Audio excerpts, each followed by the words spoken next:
Welcome back to NewsWire here on SportsGrid. We've got Brady Kannon in the house talking some golf here as we bring Brady in. And reminder to take off my glasses as we start the segment. Okay, now they're off.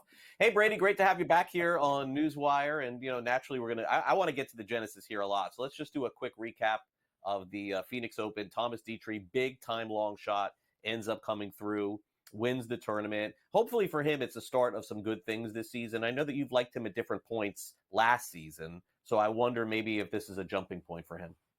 Yeah, he's been a guy that I've been high on here for about a year and a half or so, Craig, and good for him that he finally kicked the door down. This guy has been around for a long time, at least for a few years on the PGA Tour and long before that on the DP World Tour, and he had never had a win in his career. This is his first professional victory, and he'd come close a number of times. He's done well here at Torrey Pines. He did well at the PGA Championship last year, and yeah, just my dumb luck, right?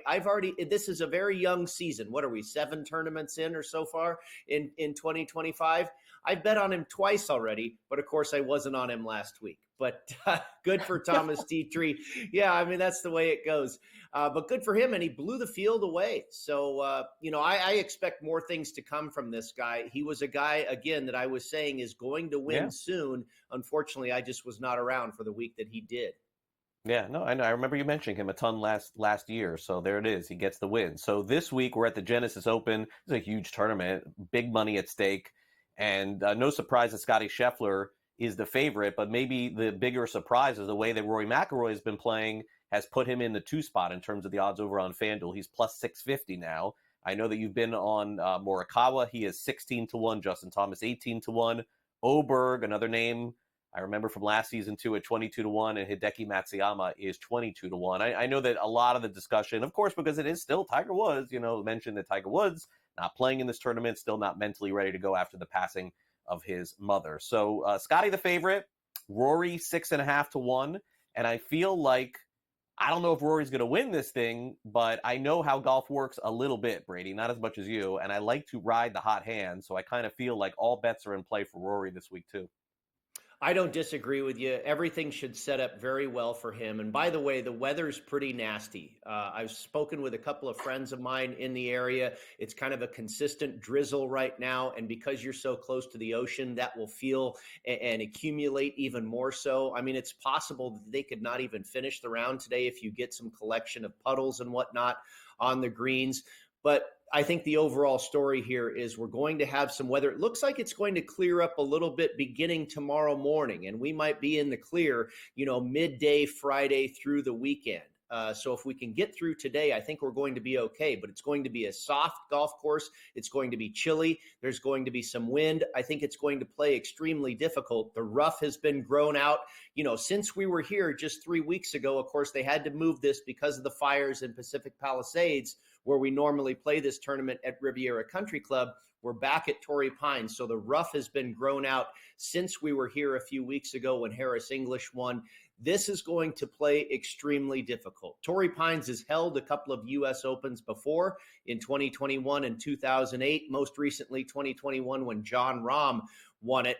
But the point is here, guys like Rory McIlroy, the best players in the world, they're all here. But the best of the best, I think, are going to have an advantage, and especially Rory because he hits it so far. This golf course is nearly 7,800 yards. It is an absolute mammoth of a golf course. And so you're going to have to hit it long, and you're going to have to hit it straight. You don't want to be a short hitter and find yourself in the rough all day long, or it is going to be a real slog. So, yeah, Rory makes a ton of sense here because of the game that he brings to the table, Craig. And I don't disagree with you riding the hot hand, but I also don't want to be a prisoner of the moment and say, oh my gosh, Rory's red hot. He's going to win here again this week. So I stayed off of him. My shortest shots were Morikawa, who's not the longest guy in the field, but he's deadly accurate. And then Ludvig Aberg, who you mentioned, I did grab him at 25-1. He is long and he is straight. He's done well here in the past. And I think he's healthy. You remember he got out to a great start here a few weeks ago, and then he caught the flu bug, had to withdraw from Pebble Beach. He's had about 10 days, a couple weeks to recover. So I think he's back 100% and ready to go. All right, fair enough. Now we'll check out, of course, all of the players on the tour this week. Rory, 4 starts on the South Course has been fantastic, as we've talked about. So, going through some of the potential names that you like to win the Open, I know that you've alluded to a few of them.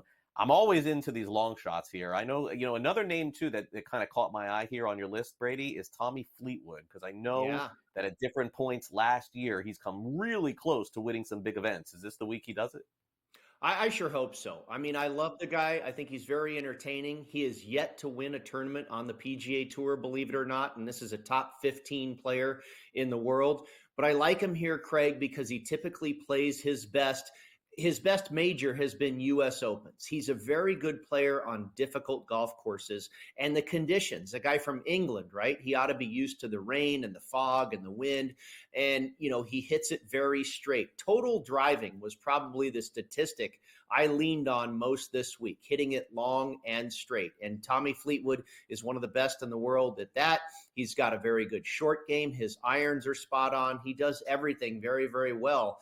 And we've seen his odds. There's a lot of people interested in Tommy Fleetwood this week for, I think, all the reasons above, that he plays difficult conditions and golf courses very, very well. So I think Fleetwood makes a lot of sense. I got him at 47-1. I've seen him as low as about 30-1. So yeah, Rory, you talk about a European guy, Fleetwood. I also went with some California kids, Maverick McNeely, Akshay Bhatia, and Collin Morikawa. I think they're familiar with the Poana greens, putting surface, the conditions. So I think guys that are familiar with these elements are going to have an advantage this week. All right. Well, Brady, good luck. We'll also read your column over at golf.com. Thanks again for coming on. Good luck with all the picks this week. I'll be watching for sure. Let's hit another one at Torrey Pines, my friend.